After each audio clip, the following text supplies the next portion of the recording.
ఓం శాంతి. ఈరోజు మురళి 13/9/2024. మధురమైన పిల్లలారా, మీరు సర్వాత్మలను కర్మబంధనాల నుండి విముక్తులను చేసే విముక్తి సైన్యమైనారు.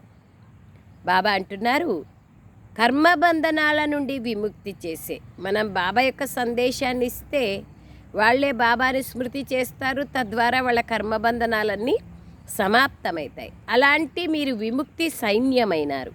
కావున మీరు ఎప్పుడూ కర్మబంధనాల్లో చిక్కుకోకూడదు. ఎవరిపైన అతి మిత్రత్వము ఉండకూడదు, అతి శత్రుత్వము ఉండకూడదు. న్యారా ప్యారాగా ఉంటే కర్మబంధనాల్లో చిక్కుకోము. ప్రశ్న: ఏ అభ్యాసాన్ని చేస్తూ ఉన్నట్లయితే ఆత్మ చాలా చాలా శక్తిశాలిగా అయిపోతుంది?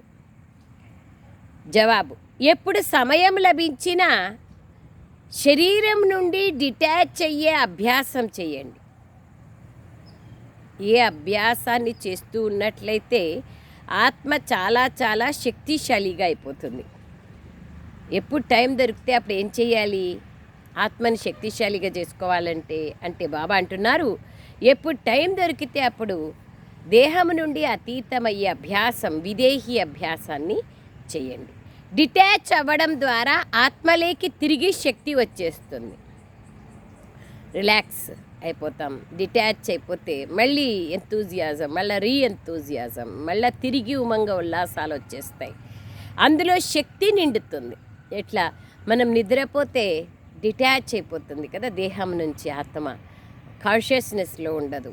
అప్పుడు ఆటోమేటిక్గా శక్తి లభిస్తుంది. నిద్రపోయి లేస్తే శక్తి లభిస్తుంది.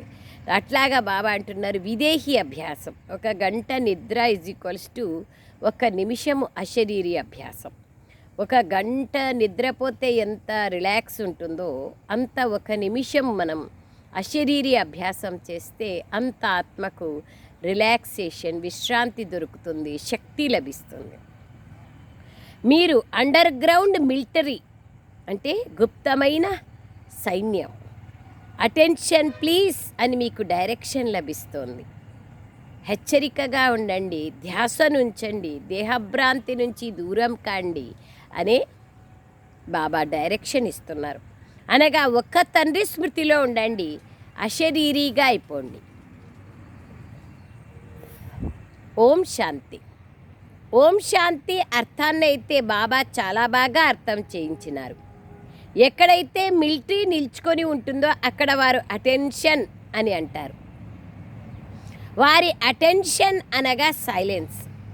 ఇక్కడ బాబా కూడా మిమ్మల్ని అటెన్షన్ అని అంటున్నారు. అనగా ఒక్క తండ్రి స్మృతిలో ఉండండి. నోటితో మాట్లాడాల్సి ఉంటుంది, కానీ నిజానికి మాట్లాడడం నుండి కూడా దూరం అయిపోవాలి. బ్రహ్మ బాబా ఎట్లా కర్మాతీత స్థితికి దగ్గర అయినప్పటికీ పిల్లలు వచ్చి సేవా సమాచారాన్ని చెప్తూ ఉంటే కూడా బాబా హా బిడ్డ అనేవాళ్ళు. కానీ బాబా వింటాలేదు అని పిల్లలకు అర్థమైపోయేది. అందుకే విస్తారాన్ని కూడా సారంలో చెప్పేవాళ్ళు పిల్లలు. అట్లా బాబా అంటున్నారు, మాట్లాడడం నుండి కూడా దూరం అయిపోవాలి. అటెన్షన్. బాబా స్మృతిలో ఉన్నారా? బాబా డైరెక్షన్ లేదా శ్రీమతం లభిస్తోంది. మీరు ఆత్మను గుర్తించారు, తండ్రిని గుర్తించారు. కావున తండ్రిని స్మృతి చెయ్యకుండా మీరు వికర్మాజితులుగా లేదా సత్వప్రధానులైన పవిత్రులుగా కాలేరు. బాబా ఏమంటున్నారు? అండర్లైన్. మురళి అంతా అటెన్షన్ ఇచ్చే మాట ఉంది. ఎంత బ్యూటిఫుల్గా ఉంది చూడండి. మొత్తం ఆత్మిక అభ్యాసం చేసే మురళి. బాబా అంటున్నారు, బాబా డైరెక్షన్ లేదా శ్రీమతం ఇస్తున్నారు. మీరు ఆత్మని గుర్తించారు, బాబాని గుర్తించారు. కావున తండ్రిని స్మృతి చేయకుండా మీరు వికర్మాజీతులుగా లేదా సత్వప్రధానులుగా పవిత్రులుగా కాలేరు. పవిత్ర సాగర్ని స్మృతి లేకుంటే పవిత్రంగా ఎలా కాగలుగుతాం? ముఖ్యమైన విషయమే ఇది, బాబాని గుర్తు చేసుకోవడం. మధురాతి మధురమైన పిల్లలు స్వయాన్ని ఆత్మగా భావిస్తూ తండ్రిని స్మృతి చెయ్యండి అని బాబా చెప్తున్నారు. ఇవన్నీ ఈ సమయం యొక్క విషయాలు. వీటినే వారు మళ్ళీ అటువైపుకి తీసుకెళ్లారు. ఎటువైపుకి అంటే బాబా చెప్తారు ఇప్పుడు. వారు మిలిటరీయే, అలాగే మీరు కూడా మిలిటరీనే, సైన్యమే. అండర్ గ్రౌండ్ మిలిటరీ కూడా ఉంటుంది కదా, గుప్తంగా ఉంటుంది సైన్యం. ఇజ్రాయెల్ దేశంలో ఎంత గుప్తమైన సైనికులు అండర్ గ్రౌండ్లలో ఉండి తుపాకీలు, అటం బాంబ్స్ అన్నీ తయారు చేస్తూ ఉన్నారంట చూడు. అండర్ గ్రౌండ్ మిలిటరీ కూడా ఉంటుంది తెలియకుండా. అలాగే మీరు గుప్తమైన వారు, మీ స్మృతి గుప్తమైనది, కేవలం నన్ను స్మృతి చెయ్యండి అని బాబా అంటున్నారు. ఇప్పుడు మిమ్మల్ని బాబా అంటున్నారు, అనాథలు లౌకికంలో వాళ్ళు, వీళ్ళకి ఎవరు లేరు అనాథలు అని అంటారు. స్వర్గంలో ఈ విధంగా అనాథలు ఎవరూ ఉండరు. ఎవరైతే బంధనంలో చిక్కుకపోయి ఉంటారో వారిని అభాగ్యులు అంటారు. ఇది కూడా మీరు అర్థం చేసుకున్నారు. కొంతమంది అంటారు కదా, అయ్యో పాపం వీళ్ళకి అదృష్టమే లేదు అని అంటారు. ఏమింటే సంసారం యొక్క అదృష్టం అంట. సంసారం అనేది అదృష్టంగా ఉంది, ఈ ప్రపంచంలో ఎంత దురదృష్టంగా ఉంది. బాబా అర్థం చేయించారు. మిమ్మల్ని లైట్ హౌస్ అని కూడా అంటారు, అలాగే తండ్రిని కూడా లైట్ హౌస్ అని అంటారు. ఒక కంట్లో శాంతిధామము, మరొక కంట్లో సుఖధామాన్ని ఉంచుకోండి అని బాబా గడియ గడియ అర్థం చేస్తున్నారు. మీరు లైట్ హౌస్ వంటి వారు. లేస్తూ కూర్చుంటూ నడుస్తూ మీరు లైట్గా ఉండండి, ప్రకాశంగా ఉండండి. నేను ఆత్మ ప్రకాశము, ఈ శరీరం అనే వస్త్రాన్ని ధరించినాను. లేస్తూ కూర్చుంటూ ఏ పని చేస్తూ అభ్యాసం చెయ్యండి. అందరికీ సుఖధామం, శాంతిధామం దారిని తెలియచేస్తూ ఉండండి. ఈ దుఃఖధామంలో అందరి నావ చిక్కుకపోయి ఉంది. కావుననే బాబా అంటున్నారు, నావ చిక్కుకొని ఉంది. కావుననే ఓ నావికుడా, మా నావను తీరానికి చేరిచ్చు అని పిలుస్తారు. అందరి నావ చిక్కుకొని ఉంది, దాన్ని ఎవరు రక్షిస్తారు? నిజానికి వారేమీ ముక్తి సైన్యం కాదు, ఏదో అలా పేరు పెట్టేసుకున్నారు. నిజానికి విముక్తి సైన్యం అంటే మీరే. మీరు ప్రతి ఒక్కరిని రక్షిస్తారు. అందరూ పంచవికారాల సంకెళ్లలో చిక్కుకొని ఉన్నారు. కావుననే మమ్మల్ని ముక్తి చెయ్యండి అని పిలుస్తారు, రక్షించండి అని పిలుస్తారు.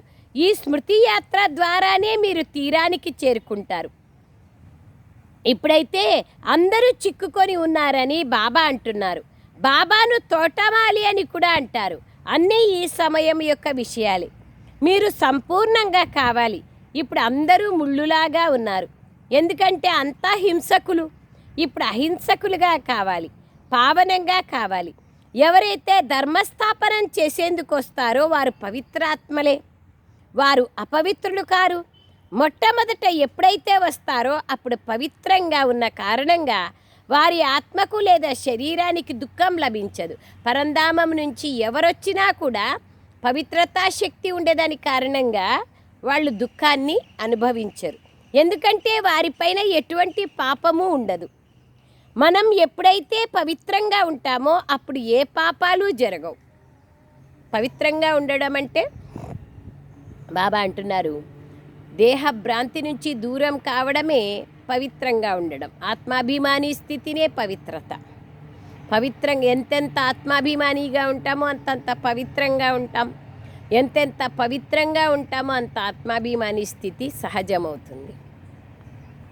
బాబా అంటున్నారు, అప్పుడు ఇతరులది కూడా జరగదు, ఏ పాపాలు జరగవు. మన ద్వారా జరగవు, ఇతరుల ద్వారా కూడా జరగవు. ప్రతి ఒక్క విషయంలోనూ ఆలోచించాల్సి ఉంటుంది. ధర్మస్థాపనం చేసేందుకు పరంధామం నుండి ఆత్మలు ఈ సృష్టిలోకి పాత్రను అభినయించేకొస్తారు. మళ్ళీ వారి వంశం కూడా నడుస్తుంది. సిక్కు ధర్మం వారి యొక్క డినాయిస్టీ కూడా ఉంటుంది, కానీ సన్యాసుల డినాయిస్టీ నడవదు. రాజులుగా అయితే కాలేరు. సిక్కు ధర్మంలో మహారాజులు మొదలైన వారు ఉన్నారు. స్థాపన చేసేందుకు కొత్త ఆత్మలే వస్తాయి పరంధామం నుంచి. యేసుక్రీస్తు వచ్చి క్రైస్తవ ధర్మాన్ని స్థాపన చేశారు. బుద్ధుడు వచ్చి బౌద్ధ ధర్మాన్ని, ఇబ్రహీం వచ్చి ఇస్లాం ధర్మాన్ని స్థాపించారు. అందరి పేర్లతో వారి రాశి కలుస్తుంది. బుద్ధుడు బౌద్ధ ధర్మం, ఇస్లాములు ఇబ్రహీము ఇస్లాం ధర్మం, యేసుక్రీస్తు క్రైస్తవ ధర్మం. కానీ దేవీ దేవతా ధర్మం పేరైతే కలవదు. నిరాకారుడైన తండ్రియే వచ్చి దేవీ దేవతా ధర్మాన్ని స్థాపన చేస్తున్నారు. తాను దేహదారి కాదు. ఇతర ధర్మస్థాపకులు ఎవరైతే వస్తారో వారికి దైహికమైన పేరుంటుంది. వీరు దేహదారి కాదు. రాజ్యవంశం కొత్త ప్రపంచంలో నడుస్తుంది. కావున పిల్లలారా, స్వయాన్ని ఆత్మిక మిలిటరీగా తప్పకుండా భావించండి. ఆ మిలిటరీలోని కమాండర్లు మొదలైన వారు వస్తే అటెన్షన్ అని అంటారు కదా. ఎట్లా ఆగస్టు 15, జనవరి 26 వచ్చినప్పుడు మిలిటరీ కమాండర్స్ అంతా సెల్యూట్ చేస్తారు కదా, అటెన్షన్ అంటారు. దాంతో అందరూ వెంటనే అప్రమత్తంగా నిల్చొని ఉంటారు. వారైతే తమ తమ గురువుల వద్దకు వెళ్తారు లేదా శాంతిగా ఉంటారు. కానీ అది అసత్యమైన శాంతి. మనం ఒక ఆత్మ అని, మన ధర్మమే శాంతి అని మీకు తెలుసు. కొంచెం సేపటికి మౌనం పాటించండి అంటారు. కానీ లోపల అలజడి ఉన్నప్పుడు మౌనం ఎలా పాటించేది? భలే నోరు మౌనంగా ఉండొచ్చు. దానికే బాబా అసత్యమైన శాంతి అంటున్నారు. సత్యమైన శాంతి అంటే ఏమి? నేను ఆత్మ, నా తండ్రి జ్యోతిస్వరూపుడు, నేను జ్యోతిస్వరూపము, నా స్వధర్మము శాంతి అని తెలుసుకోవడం. బాబా శాంతి సాగరుడు, నా ఇల్లు శాంతిధామం, అక్కడి నుంచి నేను పాత్రను అభినయించేకొచ్చిన, నా నిజమైన స్వధర్మమే శాంతి. శాంతిగా ఉండడమే ఇష్టమవుతుంది ఆత్మకి, సైలెన్స్. దానికి బాబా అంటున్నారు అది అసత్యమైన శాంతి. మనం ఒక ఆత్మ అని, మన ధర్మమే శాంతి అని మీకు తెలుసు. మరి ఎవరిని స్మృతి చేయాలి? జ్ఞానం లభిస్తుంది. దాని ద్వారా పాపాలు తొలగిపోతాయి. ఈ జ్ఞానం ఇంకెవరిలోనూ లేదు. ఆత్మలైన మనం శాంతి స్వరూపమని ఎవ్వరూ భావించరు. మనం శరీరం నుండి వేరే కూర్చోవాలి. ఇక్కడ మీకు ఆ శక్తి లభిస్తుంది. దాని ద్వారా మీరు స్వయాన్ని ఆత్మగా భావిస్తూ తండ్రి స్మృతిలో కూర్చోగలుగుతారు. స్వయాన్ని ఆత్మగా భావిస్తూ ఏ విధంగా డిటాచ్ అయి కూర్చోవాలో బాబా రోజు అర్థం చేయిస్తారు మనకి. ఆత్మలమైన మనం ఇప్పుడు వాపస్ ఇంటికి వెళ్ళాలని మీకు తెలుసు. మనం అక్కడి నివాసులం. ఇన్ని రోజులు ఇల్లు మర్చిపోయాం. ఇలా మేము ఇంటికి వెళ్ళాలని ఇంకెవరూ భావించరు. పతితాత్మ ఇంటికి వెళ్ళలేదు. అలాగే ఎవరిని స్మృతి చేయాలి అనేది కూడా అర్థం చేయించేవాళ్ళు ఎవ్వరు లేరు. ఎవరెవరు ఆయా ధర్మానికి చెందిన వాళ్ళు ఆయా గురువులకు చెప్తారు స్మృతి చేయమని. కానీ వాస్తవికంగా సద్గురువు ఎవరిని స్మృతి చేస్తే పాపాలు భస్మమవుతాయి అనేది ఎవరు చెప్పరు. అందుకే బాబా అంటున్నారు, అర్థం చేయించేవాళ్ళు కూడా ఎవరూ లేరు. ఒక్కరినే స్మృతి చేయాలి. ఇంకెవరినైనా స్మృతి చేయడం ద్వారా లాభమేముంది అని బాబా అర్థం చేస్తున్నారు. భక్తి మార్గంలో శివ శివ అని అంటూ ఉంటారు. కానీ దానివల్ల ఏమి లభిస్తుందో ఎవరికీ తెలీదు. శివుణ్ణి స్మృతి చేయడం ద్వారా పాపాలు సమాప్తమవుతాయి అని ఎవ్వరికీ తెలీదు. శబ్దం వినిపిస్తుంది. ఆ శబ్దమైతే భక్తిలో తప్పకుండా చేస్తూ ఉంటారు. తాళం, అనేక భజన, కీర్తన. కానీ ఈ విషయాల్లో లాభమేమీ లేదు. బాబాకు ఆ గురువుల గురించి అనుభవం ఉంది. బ్రహ్మబాబాకి 12 మంది గురువులు ఉండేవాళ్ళు. ఆయన అందరి దగ్గర మంత్రం యొక్క ఉపదేశం తీసుకున్నారు.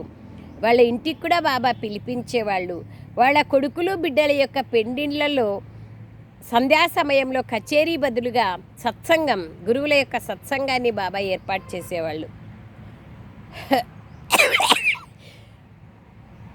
ఎవరైనా వాళ్ళ ఊర్లో కానీ వాళ్ళ బంధుమిత్రాదులు కానీ వివాహం చేసుకొని బాబా దగ్గరికి వస్తే వాళ్ళకి చదివింపులుగా వెండి రథంలో భగవద్గీత ఇచ్చేవాళ్ళు. అంతా బాబాలో భక్తి, సాంప్రదాయం, ఒక మర్యాద, ఇవన్నీ బాబాలో, బ్రహ్మ బాబాలో ఉండేవి. అందుకే బాబా అంటున్నారు, ఈ బాబాకి గురువుల యొక్క అనుభవం ఉంది. ఓ అర్జున, వీటన్నింటినీ వదలు అని బాబా చెప్పారు కదా, బ్రహ్మకి చెప్పారు కదా. సద్గురువు లభించాక వీటన్నింటి అవసరము లేదు. సద్గురువు తీరాన్ని చేరుస్తారు. నేను మిమ్మల్ని ఈ అసురీ ప్రపంచం నుంచి దూరంగా తీసుకెళ్తాను. విషయ సాగరం నుండి అవతలి తీరానికి వెళ్ళాలని బాబా అంటున్నారు. ఈ విషయాలన్నీ అర్థం చేయించాల్సినవి. నావను నడిపేవాడిని నావికుడు అని అంటారు. కానీ కేవలం అర్థం చేయించేందుకే ఆ తండ్రిని అలా నావికుడు అని అంటారు. వారిని ప్రాణేశ్వరుడైన తండ్రి అనగా ప్రాణదానాన్నిచ్చే తండ్రి అని అంటారు. వారు అమరులుగా చేసేస్తారు. ప్రాణము అని ఆత్మనే అంటారు. ఆత్మ వెళ్ళిపోతే ప్రాణం పోయింది అంటారు. ఆ తర్వాత శరీరాన్ని ఉండనివ్వరు. 2 రోజులు 3 రోజులు ఉండనిస్తారు. తర్వాత లేకపోతే పురుగులు వచ్చేస్తాయి, మొత్తం తీసుకొని పోయి పారేస్తారు, లేదా కాల్చేస్తారు, బూడ్చేస్తారు. ఆత్మ వెళ్ళిపోతే ప్రాణం పోయింది అంటారు. ఆ తర్వాత శరీరాన్ని ఉండనివ్వరు కదా. ఆత్మ ఉంటే శరీరం కూడా ఆరోగ్యంగా ఉంటుంది. ఆత్మ లేకపోతే శరీరం దుర్గంధం అయిపోతుంది. ఇక దాన్ని ఉంచుకొని ఏం చేస్తారు? జంతువులు కూడా అలా చెయ్యవు. కేవలం ఒక కోతి మాత్రమే తన శిశువుని చచ్చిపోయినాక, అది దుర్గంధమయంగా అయిపోయినా కానీ దాన్ని కళేబరాన్ని, చర్మాన్ని కూడా వదలదు. అంత మోహం. తనతోటే అంటి పెట్టుకొని కూర్చుంటుంది. కానీ అది జంతువు. బాబా ఎంత బాగా చెప్తున్నారు. అది జంతువు, సరే దానికి తెలివి లేదు. కానీ మీరైతే మనుష్యులు కదా, శరీరాన్ని వదిలితే ఇక త్వరగా దాన్ని బయటికి తీయండి అంటారు. మనుషులు స్వర్గస్థులైనారు అని అంటారు. శవాన్ని ఎత్తేటప్పుడు కాళ్ళను శ్మశానం వైపు కుంచుతారు. మళ్ళీ ఎప్పుడైతే శ్మశానం లోపలికి వెళ్తారో అప్పుడు పూజలు మొదలైనవి చేసి ఇప్పుడు ఇక స్వర్గంలోకి వెళ్తున్నాడని భావించి మళ్ళీ దాన్ని తిప్పి ముఖాన్ని శ్మశానం వైపు కుంచుతారు. అంటే ఆ ఊరితో సంబంధం అయిపోయిందని. ఊరిలో నుంచి పోయేటప్పుడు ఊరు తల ఊరు వైపు పెడతారు, కాళ్ళు శ్మశానం వైపు పెడతారు. పొలిమేర దాటుతానే కాళ్ళు ఊరి వైపు, తల శ్మశానం వైపు మార్చుతారు. ఎందుకు అంటే అక్కడ బాబా అంటారు, మార్చేసేది ఎందుకు అంటే ఇంకా శ్మశానం వైపు బుద్ధి తల అంటే ఇంకా ఆయన అయిపోయింది, ఈ ఊరితో సంబంధం తెగిపోయింది అని కాలు పెడతారు. సో ఈ విధంగా ఎన్నో రహస్యాలు ఉన్నాయి. సో బాబా అంటున్నారు కాళ్ళని శ్మశానం వైపు కుంచుతారు. మళ్ళీ ఎప్పుడైతే శ్మశానం లోపలికి వెళ్తారో అప్పుడు పూజలు చేసి ఇప్పుడు ఇక స్వర్గంలోకి వెళ్తున్నాడని భావించి మళ్ళీ దాన్ని తిప్పి ముఖాన్ని శ్మశానం వైపు కుంచుతారు. మీరు కృష్ణుణ్ణి కూడా యాక్యురేట్గా చూపించినారు. తాను నరకాన్ని కాలుతో తంతున్నట్లుగా చూపిస్తారు. కృష్ణుడికి ఆ శరీరమే, బాబా అంటారు కృష్ణుడికి ఆ శరీరం అయితే లేదు, తన నామరూపాలైతే మారిపోతాయి కదా. బాబా ఎన్నో విషయాలను అర్థం చేయించి మళ్ళీ చివరికి ఒకే శబ్దం చెప్తారు, పిల్లలారా మన్మనాభవ.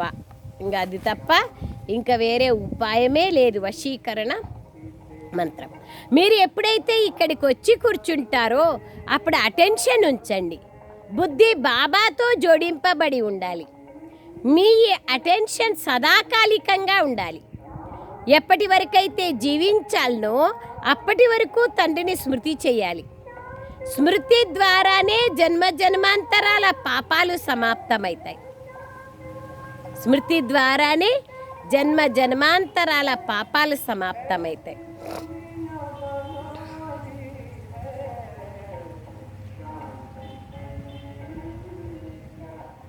స్మృతి చెయ్యకపోతే పాపాలు కూడా సమాప్తం కావు. తండ్రిని స్మృతి చెయ్యాలి.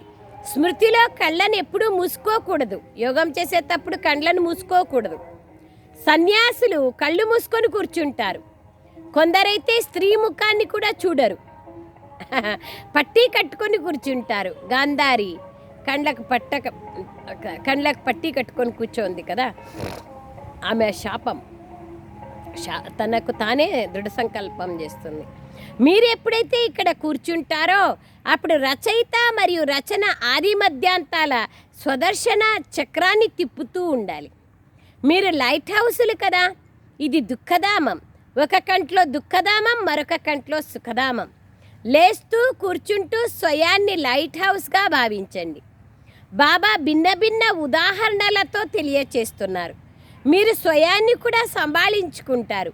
లైట్ హౌస్గా అవ్వడం ద్వారా మీ కళ్యాణాన్ని చేసుకుంటారు. తండ్రిని తప్పకుండా స్మృతి చేయాలి. ఎవరైనా దారిలో కలిస్తే వారికి కూడా తెలియచేయాలి. భగవంతుని స్మరణ లేదా పరిచయం ఇవ్వాలి. పరిచయం ఉన్నవారు కూడా ఎంతోమంది కలుస్తారు. వారు ఒకరితో ఒకరు రామ్ రామ్ అంటూ ఉంటారు. ఇది దుఃఖధామమని, అది శాంతిధామమని మరియు సుఖధామమని మీకు తెలుసు అని ఎవరినైనా అడగండి, మీకు తెలుసా అని. మీరు సుఖధామం శాంతిధామం వైపు వెళ్ళాలనుకుంటున్నారా అని వారికి చెప్పండి.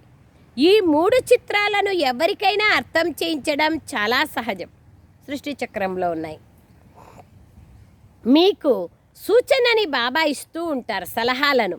అలాగే లైట్ హౌస్ కూడా సూచన ఇస్తుంది, ఇది ఉత్తరం దిశ అని.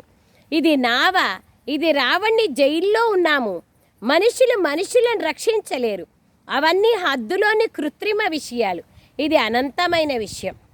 అది నిజానికి సామాజిక సేవ కూడా కాదు, బయట ప్రపంచంలో వాళ్ళు చేసేది. ఈ నావను తీరానికి చేర్చడమే నిజమైన సమాజ సేవ. మీ బుద్ధిలో మనుష్యుల ఈ సేవను చెయ్యాలి అని ఉంది, మనుషులకు ఈ సేవ చెయ్యాలి అనేది ఉంది.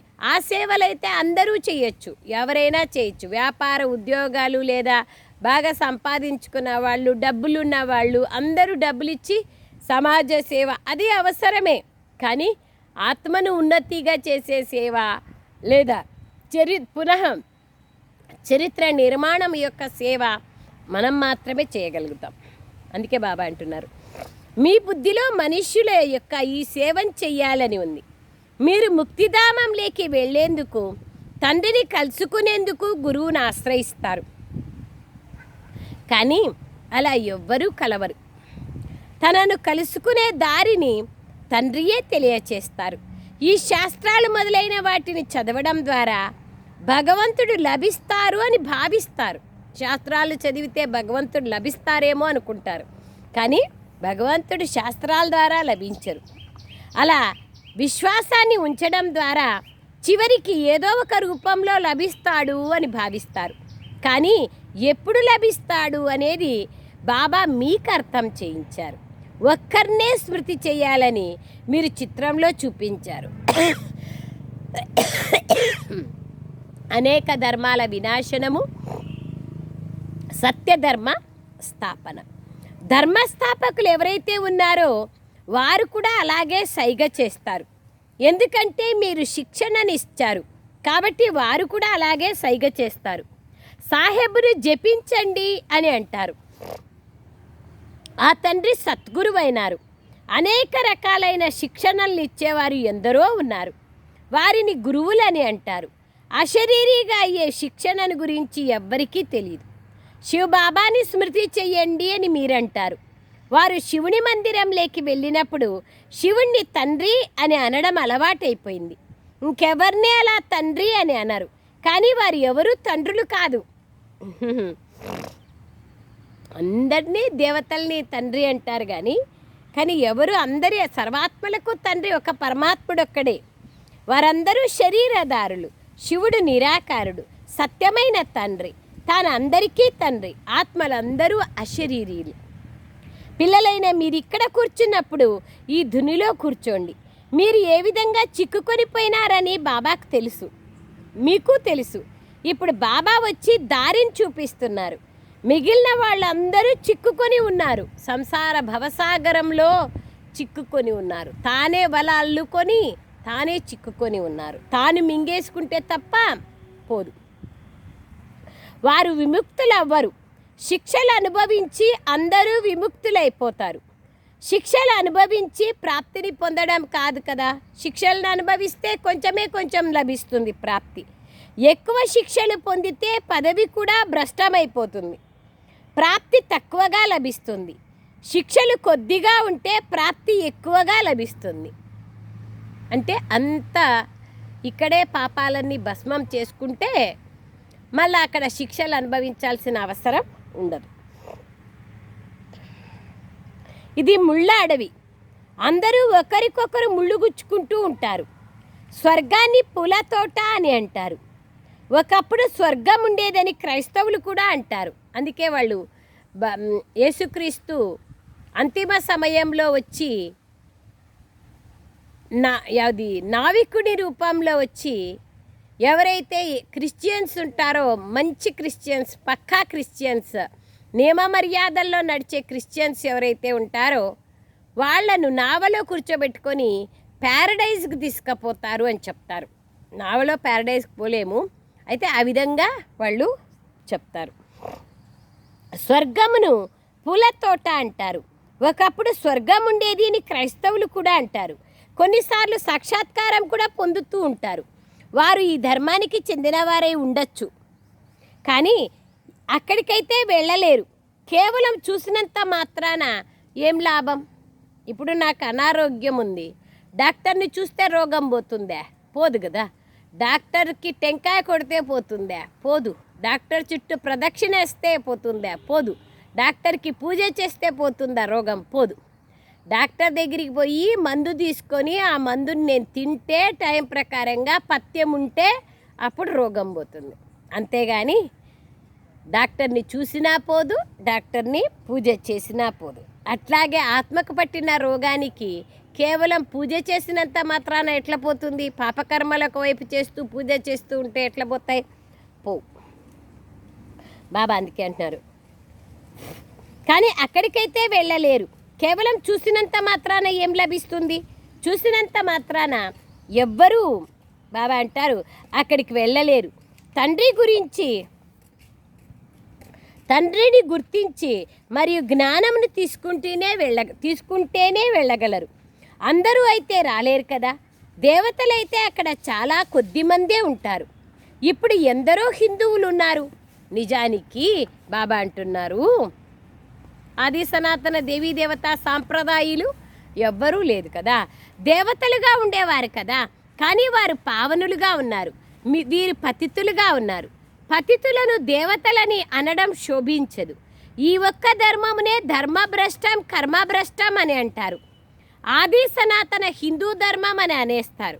దేవతా ధర్మం యొక్క అంటుని బాబా వచ్చి కడుతున్నారు. బాబా పిల్లలైన మనకెంతో ప్రియమైన వారు మనల్ని ఎలా ఉన్న వాళ్ళని ఎలా చేస్తున్నారు? ముళ్ళను పుష్పాలుగా చేస్తున్నారు.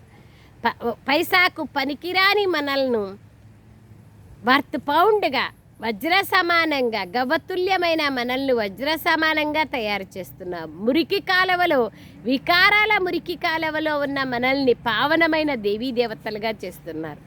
బాబా చేసేంత ఎవ్వరూ చేయలేరు. అందుకే బాబా అంటున్నారు ఎలా ఉన్న వారిని ఎలా చేసేస్తారు? బాబా ఎలా వస్తారో మీరు అర్థం చేయించవచ్చు. ఈ పాత తమోప్రధాన సృష్టిపైన దేవతలు తమ పాదాలని మోపరు. అసలు భగవంతుడు ఈ సృష్టిలోకి రావాలా లేదా దేవతలు ఈ ప్రపంచంలో రావాలా అంటే పవిత్రంగా ఉండాలి కదా. తండ్రి అయితే నిరాకారుడు, వారికి తమ పాదాలే లేవు, కావున ఇతడు లేక ప్రవేశిస్తారు. ఆయనకి శరీరమే లేదు. ఇప్పుడు పిల్లలైన మీరు ఈశ్వరీయ ప్రపంచంలో కూర్చున్నారు. వాళ్ళందరూ అసురీ ప్రపంచంలో ఉన్నారు. ఇది చాలా చిన్న సంగమయుగం. మేము దైవీ ప్రపంచంలోనూ లేము, అలాగే అసురీ ప్రపంచంలోనూ లేమని మీరు అర్థం చేసుకున్నారు.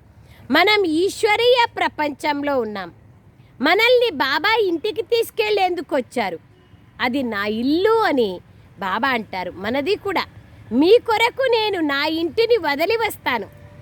భారతదేశాన్ని సుఖధామంగా చేశాక మళ్ళీ నేను రావాల్సిన అవసరం లేదు. నేను విశ్వాధిపతిగా కాను, బాబా విశ్వాధిపతిగా కారు. మీరే అలా అవుతారు. మీరు బ్రహ్మాండానికి అధిపతులు. బ్రహ్మాండంలోకి అందరూ వస్తారు. ఇప్పుడు కూడా అక్కడ అధిపతులుగా కూర్చొని ఉన్నారు.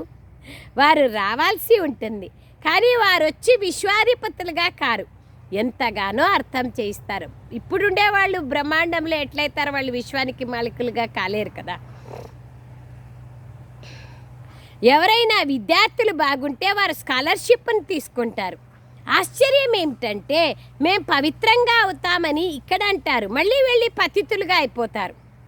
ఇటువంటి బాబా అంటారు అపరిపక్వంగా ఉండే వాళ్ళని ఇక్కడికి తీసుకురావద్దండి. పరిశీలించి తీసుకురావడం బ్రాహ్మణుల పని. ఈ కాలంలో ఏమీ లేదు బాబా. ఆత్మయే శరీరాన్ని ధారణ చేసి పాత్రను అభినయిస్తోందని మీకు తెలుసు. తనకు అవినాశి పాత్ర లభించింది ఆత్మకి. అది ఎప్పుడూ తరగదు, అగ్గికి అంటుకోదు, తర్వాత నీళ్లకు నానదు, వానకు నానదు, అది గాలికి ఎగరదు. అట్లాంటిది ఆత్మ అవినాశి అయింది. అందుకే బాబా అంటున్నారు ఆత్మిక పిల్లలకు ఆత్మిక తండ్రి చెప్తున్నారు అవినాశి పాత్ర అనేది లభించింది అని. అచ్చా మీటే మీటే సిఖిలదే బచ్చోం ప్రతి मात पिता बाप दादा का याद प्यार और गुड मॉर्निंग। रूहानी बाप की रूहानी बच्चों को नमस्ते। हम रूहानी बच्चों की रूहानी माता पिता बाप दादा को याद प्यार गुड मॉर्निंग और नमस्ते नमस्ते नमस्ते बाबा नमस्ते। థ్యాంక్ యూ బాబా, థ్యాంక్ యూ. సారం: లైట్ హౌస్గా అయ్యి అందరికీ శాంతిధామము మరియు సుఖధామాల దారిని తెలియచేయాలి. అందరి నావను దుఃఖధామము నుండి బయటికి తీసే సేవం చేయాలి. స్వకల్యాణాన్ని కూడా చేసుకోవాలి. రెండవ పాయింట్: మీ శాంత స్వరూప స్థితిలో స్థితులై శరీరం నుండి డిటాచ్గా అయ్యే అభ్యాసాన్ని చేయాలి. స్మృతిలో కళ్ళు తెరుచుకొని కూర్చోవాలి. బుద్ధి ద్వారా రచయిత మరియు రచనల స్మరణను చేయాలి.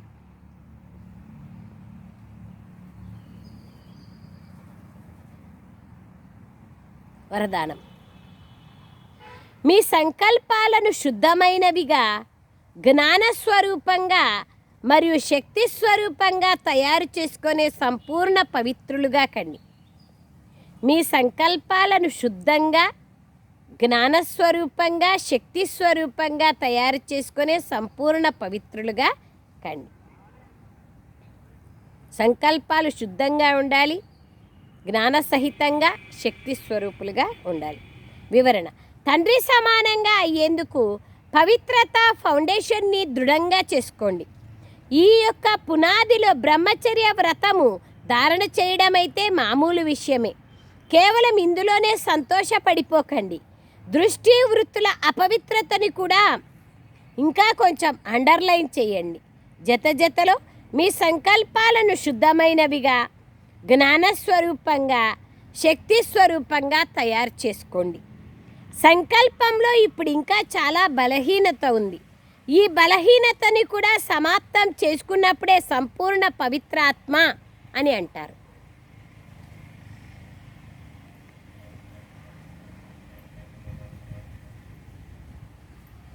స్లోగన్: దృష్టిలో అందరి పట్ల దయ మరియు శుభభావన ఉన్నట్లయితే అభిమానము మరియు అవమానాల అంశము కూడా రాదు. దృష్టిలో దయ మరియు శుభభావన ఉంటే అభిమానము అవమానము అనేది రాదు. అచ్చా. ఓం శాంతి. థ్యాంక్ యూ బాబా, థ్యాంక్ యూ.